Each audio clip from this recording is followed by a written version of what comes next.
मैं मनोज, एक आम सा आदमी जिसने अपनी जिंदगी के बेहतरीन साल मेहनत करते हुए गुजारे।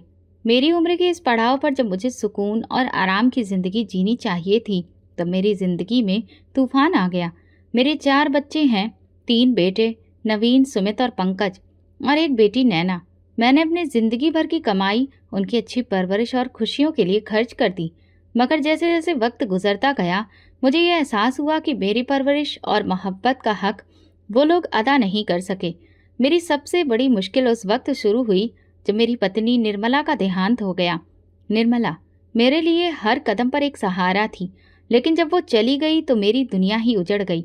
निर्मला के जाने के बाद मेरे बेटे नवीन के साथ एक हादसा हो गया और वो भी मुझे छोड़कर इस दुनिया से चला गया। उसकी पत्नी सुमित्रा विधवा हो गई, इसलिए वो मेरे साथ रहने के लिए आ गई। उसके 2 छोटे बच्चे थे, राहुल और अदिति, जिनकी परवरिश की जिम्मेदारी अब मेरे कंधों पर आ पड़ी थी। मैंने सुमित्रा और उसके बच्चों का ध्यान रखना शुरू किया। मेरे दिल में उसके लिए सिर्फ हमदर्दी थी, क्योंकि वो दुनिया की मुश्किलों से अकेले ही हिम्मत करके लड़ रही थी। मैं उसे और उसके बच्चों को वो सारी सुविधाएं और सहारा देना चाहता था जो वो खो चुके थे। मगर मेरी दूसरी बहुएं वंदना और पल्लवी को ये बात बिल्कुल भी पसंद नहीं आ रही थी।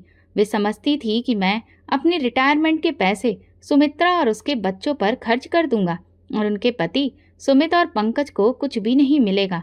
उनकी नज़रें हर वक्त सुमित्रा पर ही जमी रहती थी और वे हर मुमकिन तरीके से उसके लिए मुश्किलें पैदा करने की कोशिश करती थी। सुमित्रा, जो कि पहले ही अपने दुखों में डूबी हुई थी, उनकी बातों और व्यवहार से और भी ज्यादा दुखी हो जाती थी। सुमित्रा मेरी पत्नी की मौत के बाद से मेरा खास ख्याल रखने लगी थी। वो मेरे खाने पीने से लेकर दवाइयों तक हर चीज का ध्यान रखती थी।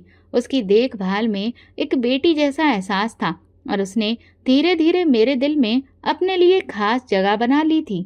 मैं उसके बच्चों के लिए खिलौने और कपड़े खरीद कर लाता, जिससे वे बहुत खुश हो जाते।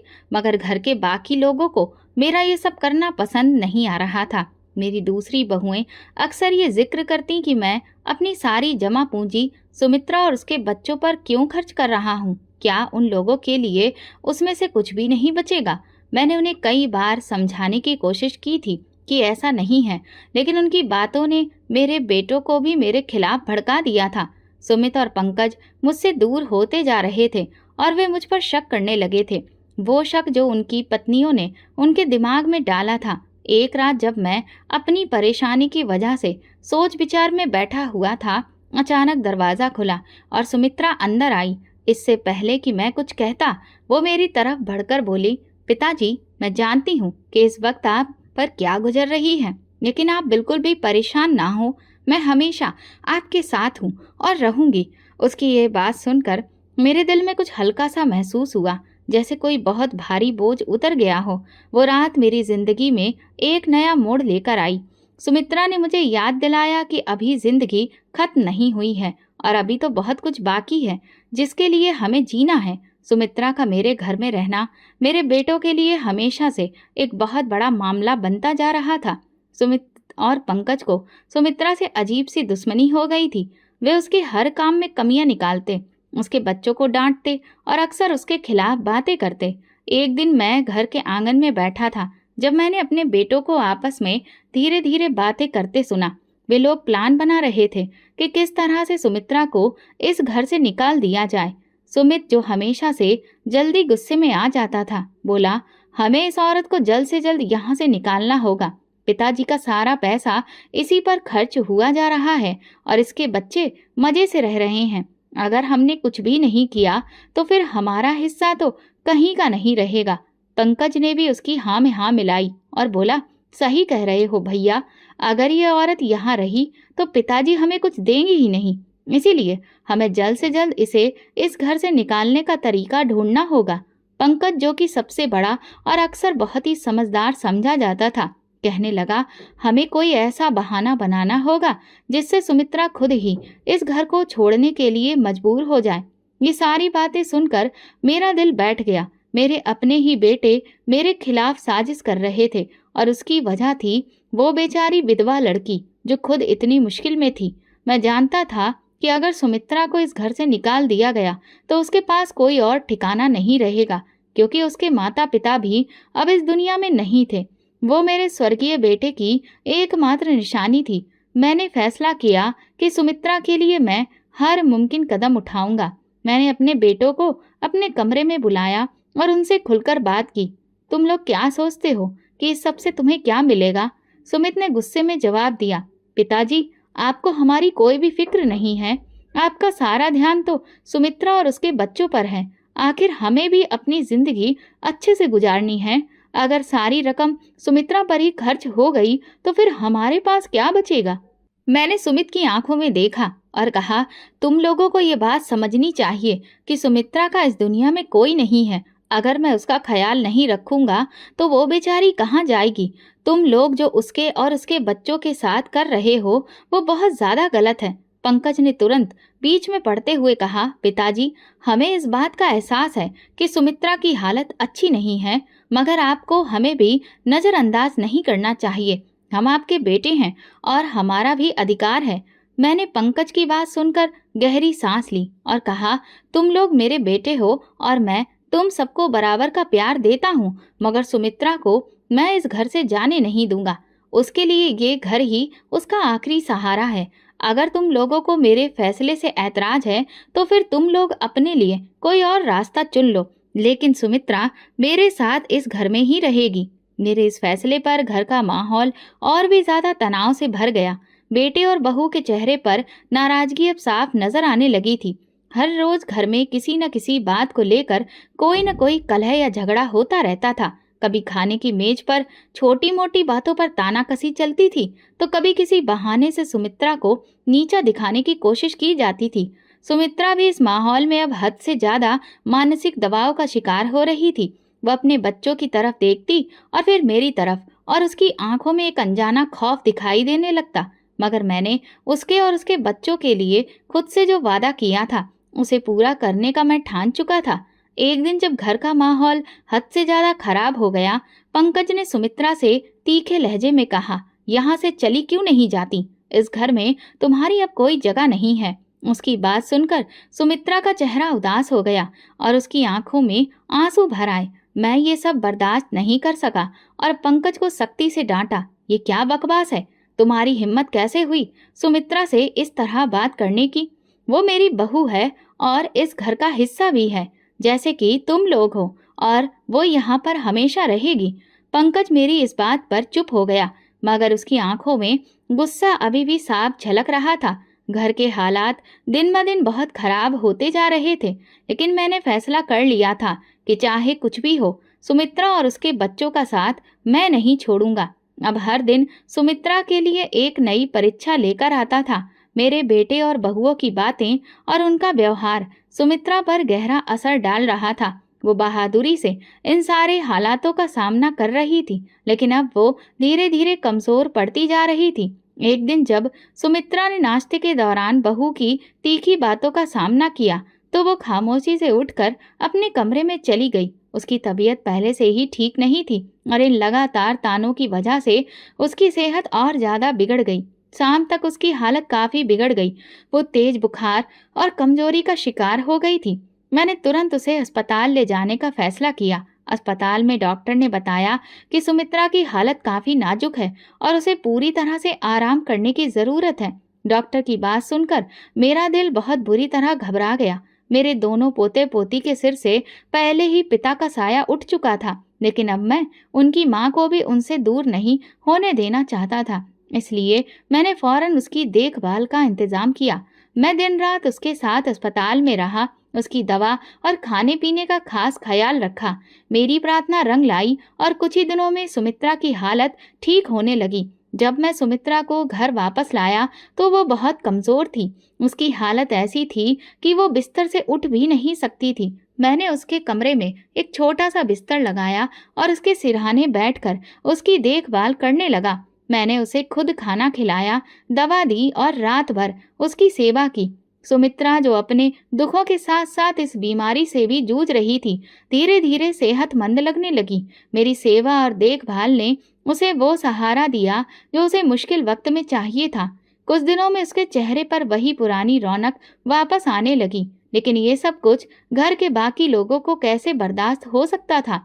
वंदना, जो कि सुमित की पत्नी थी, हर पल मौके की तलाश में रहती थी। उसने अपने फोन में मेरा और सुमित्रा के इन सभी पलों को कैमरे में उतारना शुरू कर दिया। जब मैं उसकी अच्छे से देखभाल कर रहा था, वो चुपचाप वीडियो और तस्वीरें बना रही थी और बाद में उन्हें अपने पति के साथ साझा कर देती थी। मेरी दोनों बहुएं आपस में मिली हुई थीं। वे हर मुमकिन कोशिश कर रही थी कि किसी भी तरह सुमित्रा को इस घर से निकाल दें और इस घर की मालकिन बन जाएं। इसलिए वे झूठे सबूत इकट्ठे कर रही थी ताकि उनके दम पर सुमित्रा को घर से निकालने में कामयाब हो जाएं।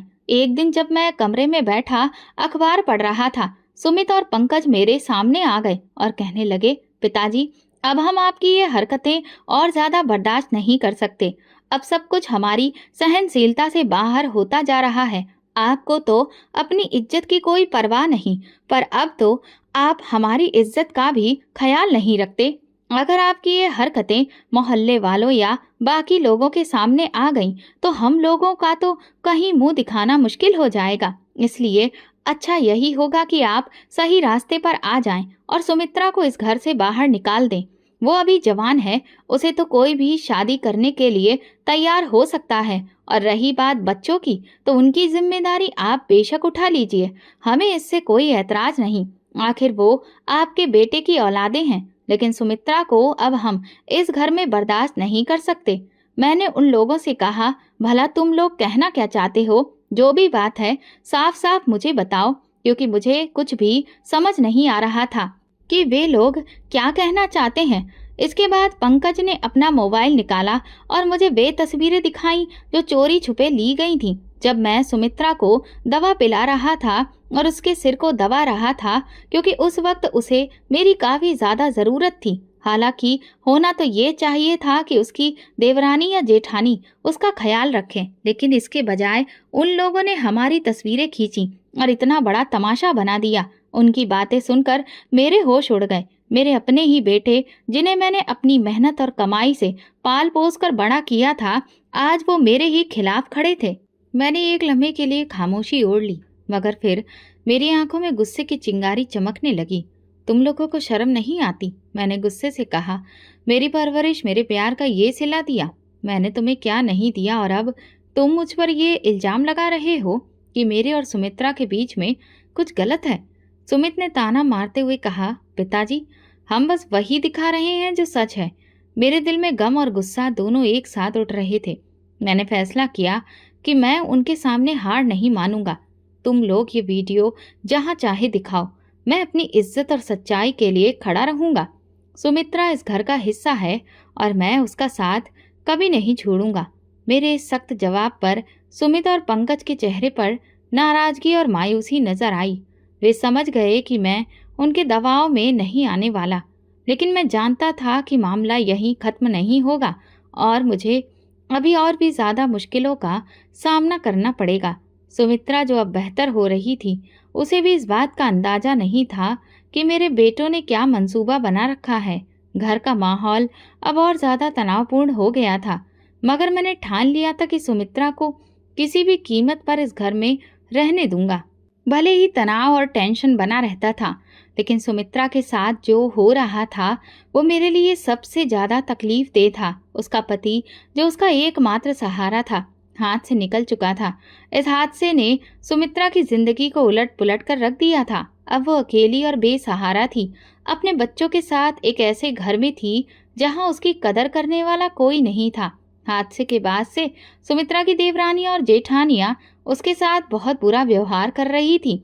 वह हमेशा ये जताती थी कि वो इस घर पर बोझ है और अगर वो यहाँ से चली जाए तो सबके लिए बेहतर होगा। लेकिन सुमित्रा को ये बात समझ नहीं आती थी कि आखिर उसके साथ ऐसा व्यवहार क्यों हो रहा है। एक दिन जब मैं घर वापस आया तो सुमित्रा के कमरे से रोने की आवाज आ रही थी।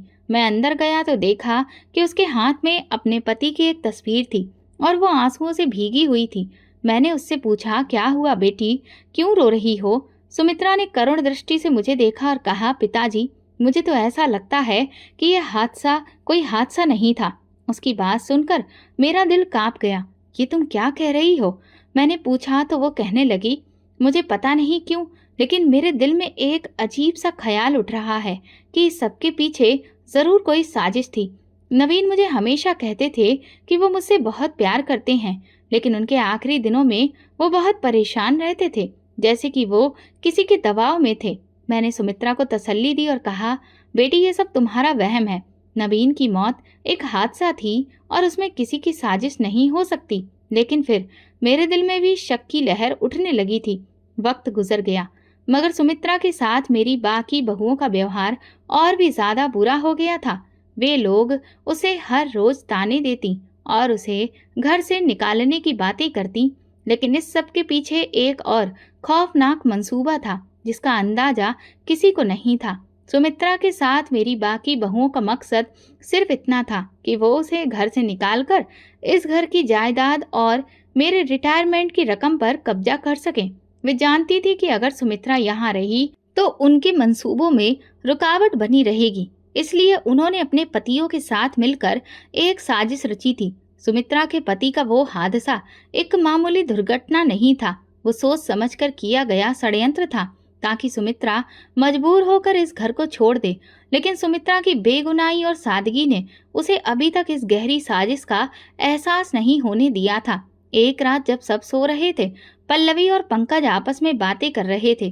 पल्लवी ने पंकज से कहा, हमारी पहली साजिश कामयाब हो चुकी है, मगर अब हमें बहुत ही सावधानी से काम लेना होगा। अगर सुमित्रा को जरा सा भी शक हुआ तो वो हमारे खिलाफ हो सकती है। हमें उसे किसी भी तरह से घर से निकालना है और इसके बाद पिताजी की सारी जायदाद और रिटायरमेंट की रकम हमारी होगी। पंकज ने सिर हिलाया और कहा, हाँ, लेकिन हमें ये सब बहुत ही सावधानी से करना होगा, कोई भी जल्दबाजी नहीं करनी चाहिए। मैं इन सब बातों को बर्दाश्त और नजरअंदाज कर रहा था, मगर सुमित्रा के लिए ये सब अब बर्दाश्त से बाहर हो चुका था। एक दिन जब मैं घर आया तो सुमित्रा मेरे सामने आई।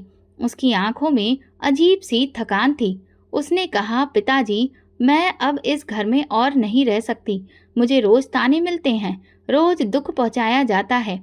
मैंने फैसला किया है कि मैं नौकरी करूंगी और अपने बच्चों का पेट खुद पालूंगी बिना किसी के रहमो करम के। इसलिए अब आप हमें इस घर से जाने दें। उसकी बात सुनकर मेरा दिल जैसे फट गया।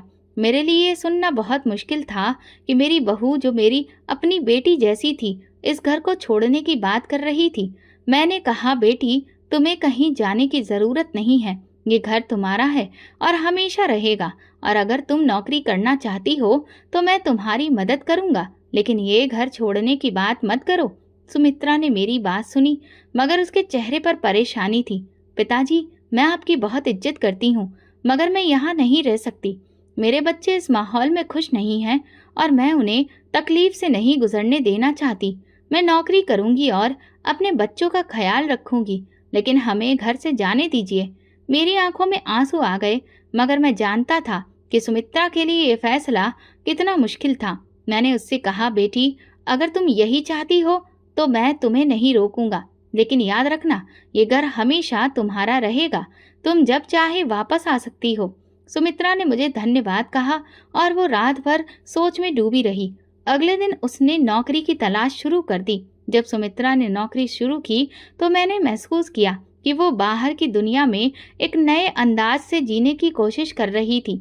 उसने अपने बच्चों के लिए खुद को मजबूत बनाया और उन्हें बेहतर जिंदगी देने की जिद में जुट गई।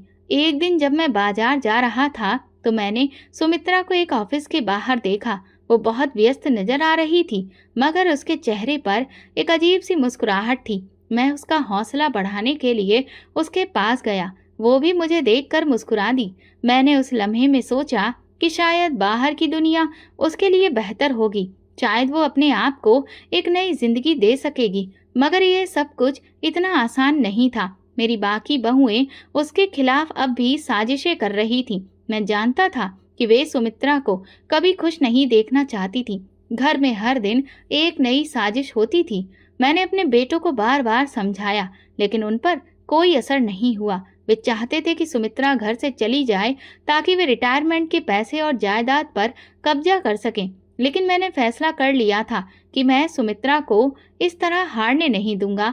ये लड़ाई मैंने अपने दिल में शुरू की थी और अब मैं इसे जीतना चाहता था। बाहर की दुनिया में भी मुझे मुश्किलों का सामना करना पड़ रहा था। लोग बातें बनाते, कुछ मेरे बच्चों के बारे में और कुछ सुमित्रा के बारे में। मैं हर रोज इन बातों से गुजरता, मगर मैंने कभी हिम्मत नहीं हारी। मैं जानता था कि सच्चाई हमेशा जीतती है और मुझे अपने उसूलों पर कायम रहना है। मेरी जिंदगी के साथ सुमित्रा की जिंदगी भी एक ऐसी दास्तान बन चुकी थी जो रोज और भी ज्यादा पेचीदा होती जा रही थी। जब सुमित्रा ने नौकरी शुरू की तो उसे महसूस हुआ कि घर के बाहर की दुनिया में भी मुश्किलें कम नहीं हैं। लेकिन एक दिन ऐसा हुआ कि सुमित्रा को बाहर के माहौल से एक ऐसी हकीकत का पता चला जिसने उसकी जिंदगी को हिलाकर ही रख दिया था। सुमित्रा ऑफिस में काम करते हुए अपने कुछ साथियों के साथ खाना खा रही थी कि फिर एक बात उसके कानों में पड़ी। एक औरत जो कि उसके साथ काम करती थी, उसने उससे उसके पति के हादसे के बारे में पूछा। सुमित्रा ने गमगीन लहजे में कहा कि मेरे पति का देहांत एक हादसे में हुआ था और ये सब बहुत अचानक था। मैं आज तक इस सच्चाई को सपना नहीं समझ पाई हूँ। उस औरत ने एक लम्हे के लिए खामोशी ओढ़ी, फिर धीरे से बोली, सुमित्रा, मैंने कुछ लोगों से सुना था कि वो हादसा खुद से नहीं हुआ था। शायद तुम्हारे पति की मौत के पीछे कोई साजिश थी। ये बात सुनकर सुमित्रा का दिल धक्क से रह गया। उसने हैरत से पूछा, तुम ये क्या कह रही हो? उस औरत ने बात जारी रखी, मैंने खुद तो कुछ नहीं देखा, मगर कुछ लोगों ने कहा कि तुम्हारे पति के साथ जो हुआ वो एक साजिश थी। शायद तुम्हें इस बारे में सोचना चाहिए। सुमित्रा की जिंदगी की डोर जैसे पल भर में ही खिंच गई थी। वो सच जानना चाहती थी, मगर उसके लिए क्या करना था ये वो नहीं जानती थी। उसे यह एहसास हुआ कि शायद उसके पति की मौत के पीछे कोई ऐसा राज छुपा है जो अब तक पता नहीं चल पाया। ये बात उसके दिल में एक खंजर की तरह घुस गई। उसने खुद को मजबूत करने का फैसला किया कि वो इस सच्चाई को सामने लाएगी, चाहे इसके लिए उसे कितनी ही मुश्किलों का सामना क्यों ना करना पड़े। सुमित्रा ने मुझसे ये बात नहीं छुपाई। एक दिन जब वो मेरे साथ बैठी थी, उसने धीरे से कहा, पिताजी, मुझे शक है कि मेरे पति की मौत कोई हादसा नहीं थी। मुझे लगता है कि ये साजिश थी। मैंने सुमित्रा की बात सुनी, मगर मैं जानता था कि ये बात कितनी तकलीफदेह हो सकती है। मैंने सुमित्रा से कहा, बेटी, अगर तुम्हें ये लगता है तो हमें सच जानने के लिए हर मुमकिन कोशिश करनी चाहिए, मगर याद रखना, इस रास्ते पर चलना बहुत मुश्किल हो सकता है। सुमित्रा ने मेरी बात सुनकर हिम्मत की और फिर कहा, मैं तैयार हूँ पिताजी। मैं अपने पति के लिए इंसाफ चाहती हूँ और उसके लिए कुछ भी करूँगी। इसके बाद सुमित्रा ने धीरे धीरे सच्चाई की खोज शुरू की। वो उन लोगों से मिलने लगी जिन्होंने हादसे के बाद कुछ सुना था या देखा था। वो अपने काम के दौरान भी इन बातों को सोचती रही और रातों को जाग कर भी इस पर सोच विचार करती रही। आखिरकार सुमित्रा को कुछ ऐसे सबूत मिले जिन्होंने उसके दिल में ये यकीन पैदा कर दिया कि उसके पति की मौत एक साजिश का नतीजा थी। उसने ये बात मुझे बताई और हम दोनों ने मिलकर उस साजिश को बेनकाब करने का फैसला कर लिया। ये हमारे लिए बहुत बड़ी खुशी की बात थी कि हम कामयाब होते जा रहे थे। इसलिए मैंने अपने बेटे और बहुओं से कुछ भी छुपाना ठीक नहीं समझा। मैं यही सोचता था कि मेरे और सुमित्रा की तरह बाकी घर वालों को भी खुशी होगी, पर मेरी सोच गलत निकली। जब मैंने सब घर वालों को बता दिया कि अब नवीन के कातिल जल्द ही हमारे सामने होंगे, तो मेरी दोनों बहुओं के चेहरों से तो रंग ही उड़ गए। उनके चेहरे सफेद पड़ने लगे और वे दोनों अपने हाथों की हथेलियां आपस में रगड़ने लगी और एक दूसरे की तरफ देखने लगी। फिर मेरे दोनों बेटे मुझसे कहने लगे, पिताजी, अब इस मामले को इतना लंबा घसीटने का कोई फायदा नहीं है। आप क्यों इस सब से जूझ रहे हैं? जिसकी जितनी उम्र लिखी होती है वो उतना ही जीता है। नवीन की जिंदगी भी शायद इतनी ही लिखी थी। आप इन मामलों से दूर रहें। वैसे भी इस हादसे को गुजरे अब काफी साल हो चुके हैं। अब आपके हाथ जितने भी सबूत लगे हैं उनसे भी आप कुछ नहीं कर पाएंगे।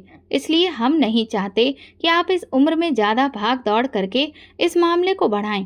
भगवान हमारे भाई को स्वर्ग दे। आप इस किस्से को यहीं खत्म कर दें। पंकज ने जब ये बात कही तो मैंने सुमित्रा की तरफ देखा। उसके चेहरे पर एक मायूसी छा गई थी जो मुझे बिल्कुल भी अच्छी नहीं लग रही थी। सुमित्रा कितनी मुश्किल से यहाँ तक पहुंची थी ये बात सिर्फ मैं ही जानता था, क्योंकि सुमित्रा की जिंदगी में उसके हर दुख सुख का साथी सिर्फ मैं ही था और सिर्फ उसे मैं ही समझ सकता था।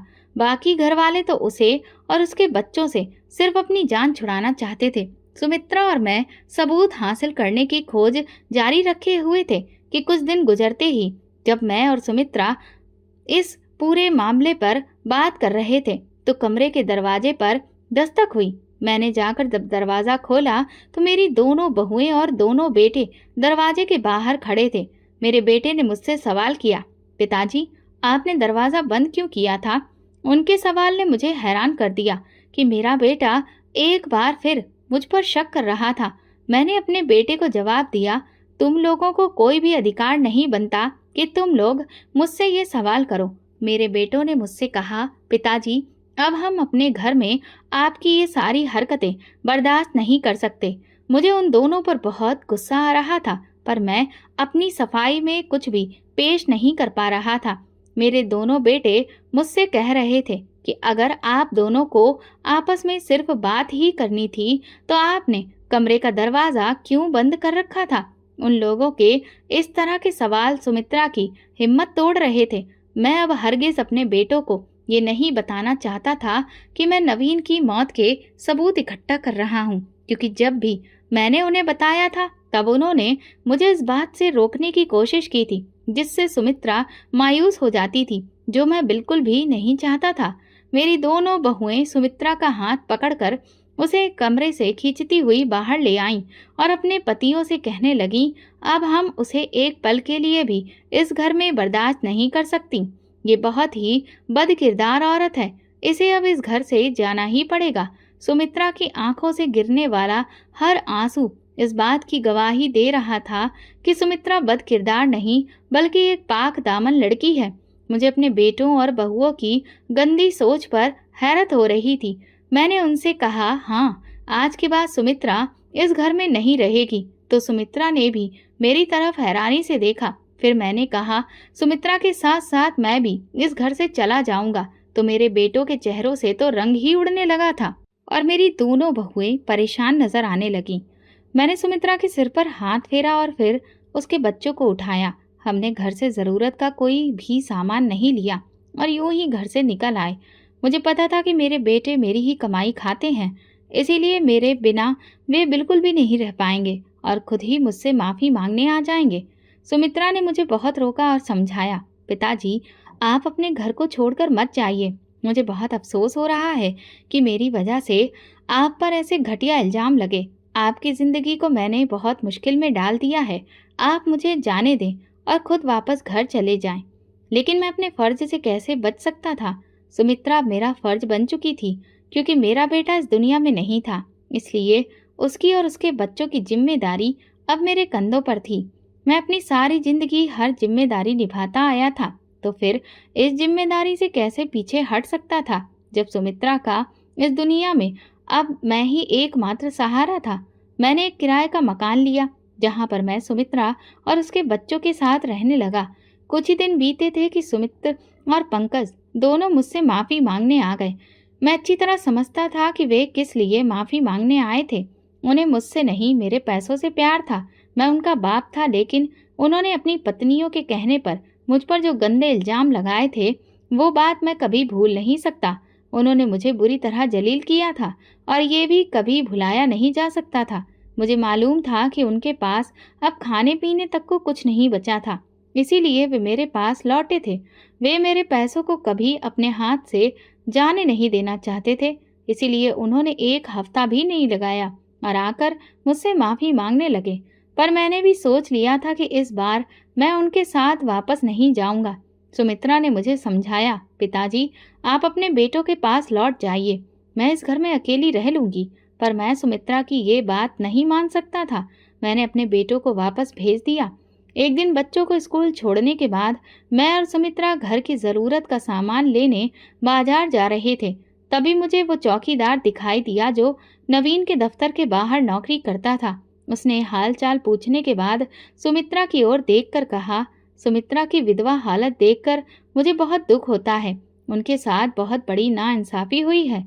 फिर वो मुझसे कहने लगा, मनोज भाई साहब आपने बहुत बड़ी गलती कर दी। नवीन के कातिलों को सजा दिलवाने के लिए आपने जरा भी कोशिश नहीं की। वे तो इस शहर के कुख्यात गुंडे थे जो चंद पैसों के लिए कुछ भी कर सकते थे। अगर आप उन्हें थाने ले जाते तो वे फौरन गुनाह कबूल कर लेते और आपको उस इंसान तक भी पहुंचा देते जिसने ये सब करवाया था। लेकिन आपने सब कुछ हादसा मानकर चुप्पी साध ली। ये एक हादसा नहीं था। मैंने उसकी सारी बातें सुनकर कहा, उस वक्त तुमने चुप्पी क्यों साध ली थी? अब अगर जरा सा भी कोई सबूत मिल गया और मुझे पता चल गया कि ये सब किसने करवाया है तो मैं उसे कभी माफ नहीं करूंगा। मैं उसे जरूर सजा दिलवाऊंगा, जिसने सुमित्रा और उसके बच्चों की जिंदगी बर्बाद कर दी, जिसने मेरे बुढ़ापे का सहारा मुझसे छीन लिया। मुझे अब एहसास हो चुका है कि नवीन की मौत एक हादसा नहीं बल्कि एक सोची समझी साजिश थी।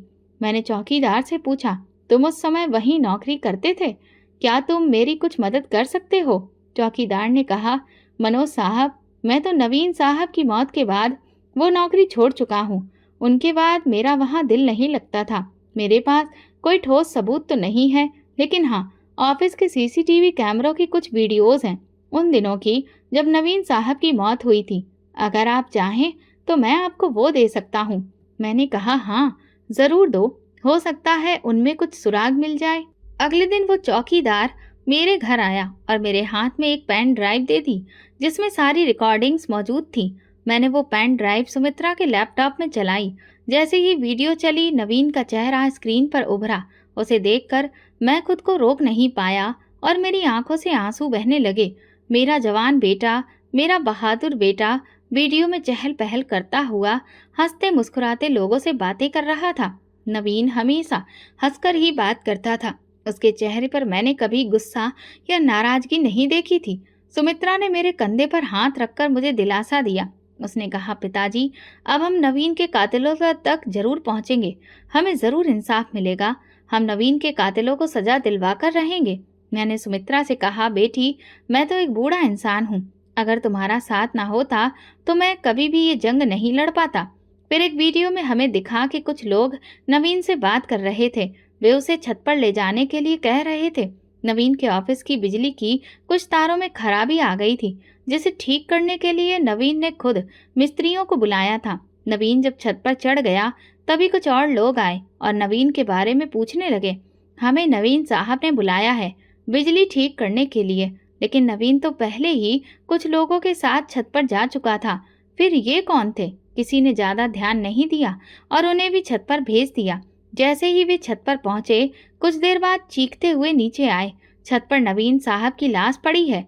पूरा ऑफिस में भगदड़ मच गया। नवीन की लाश को नीचे लाया गया।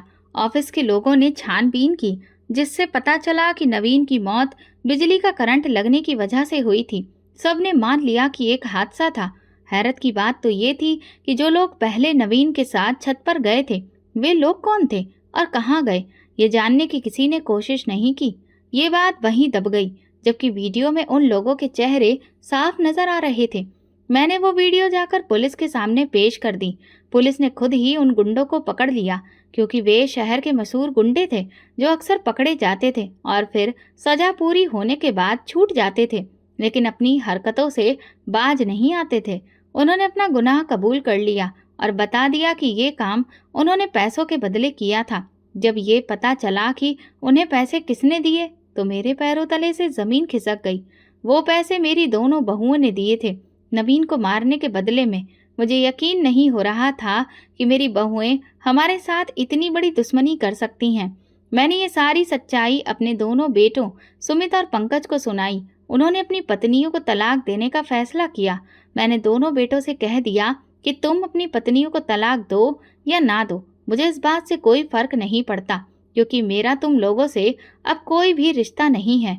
मैं अपनी पूरी जायदाद, अपनी रिटायरमेंट की रकम और सब कुछ सुमित्रा और उसके बच्चों के नाम कर रहा हूँ। ये सुनकर मेरे बेटों ने भी मेरे इस फैसले पर कोई ऐतराज नहीं जताया। वे कहने लगे, पिताजी, अब तक हम अपनी पत्नियों पर आंख बंद करके भरोसा कर रहे थे। हम कभी सपने में भी नहीं सोच सकते थे कि हमारी पत्नियां हमारे सगे भाई की जान ले लेंगी, जाने अनजाने में ही सही, लेकिन हम अपनी पत्नियों का साथ देते रहे। इसीलिए आपका फैसला हमारे लिए बिल्कुल सही है। अब हम अपनी पत्नियों को उनके किए की सजा हर हाल में दिलवाएंगे और अपने भाई को इंसाफ दिलवाएंगे। वे आगे कहने लगे, पिताजी, अब हमें ना तो दौलत चाहिए और ना ही जायदाद। बस आप हमें छोड़कर ना जाएं और हमेशा हमारे साथ रहें। कृपया हमें माफ कर दीजिए। उन्होंने सुमित्रा से भी माफी मांगी और कहा, हमारी पत्नियां हमें आपके खिलाफ भड़काती रहीं, हमारे दिलों में दौलत का लालच भरती रहीं। वे हमारे दिलों में पिताजी के प्रति नफरत पैदा कर रही थीं। इसी कारण हम पिताजी की बेइज्जती करते थे और उनकी कोई बात नहीं मानते थे। कृपया हमें माफ कर दें और हमारे साथ चलकर अपने घर में रहें। जब मैंने अपने बेटों को पश्चाताप की आग में जलते हुए देखा तो मैंने भी उन्हें माफ कर दिया, क्योंकि इस समय वे पूरी तरह से गलत नहीं थे। वे सिर्फ भड़कावे में आ गए थे। अगर उन्हें इस बात का जरा भी एहसास होता कि उनकी पत्नियां उनके साथ कौन सा खेल खेल रही हैं और कौन सा गुनाह करने जा रही हैं, तो वे इस समय उनके साथ कभी भी नहीं देते। मुझे अपने बेटों पर पूरा यकीन था कि चाहे उनके मन में दौलत का कितना भी लालच हो, लेकिन वे इतने नहीं गिर सकते कि अपने ही सगे भाई की जान ले लें। पत्नियों के भड़कावे में आकर वे सिर्फ धोखा खा गए थे। असली सच्चाई उन्हें नहीं पता थी, इसलिए मैंने अपने बेटों को माफ कर दिया। इसके बाद पुलिस मेरी दोनों बहुओं को पकड़कर ले गई और अदालत ने नवीन के कत्ल के जुर्म में उन्हें सजा सुनाई। मैं और सुमित्रा बहुत खुश थे, क्योंकि हमें अपने मकसद में कामयाबी मिल चुकी थी और मेरे स्वर्गीय बेटे को इंसाफ मिला था। सुमित्रा के चेहरे पर अब हर वक्त एक सुकून नजर आता था, जो नवीन के कातिलों को सजा दिलवाने के बाद आया था। सुमित्रा और उसके बच्चों को देखकर अब मैं भी बहुत ज्यादा खुश था। दोस्तों, अगर आपको हमारी कहानी पसंद आई हो तो कमेंट करके ज़रूर बताएं। वीडियो को लाइक करें और ज़्यादा से ज़्यादा शेयर करें। अगर आप चैनल पर नए हैं तो सब्सक्राइब जरूर करें और नोटिफिकेशन बेल दबाएं ताकि अगली अपडेट सबसे पहले आपको मिले। धन्यवाद।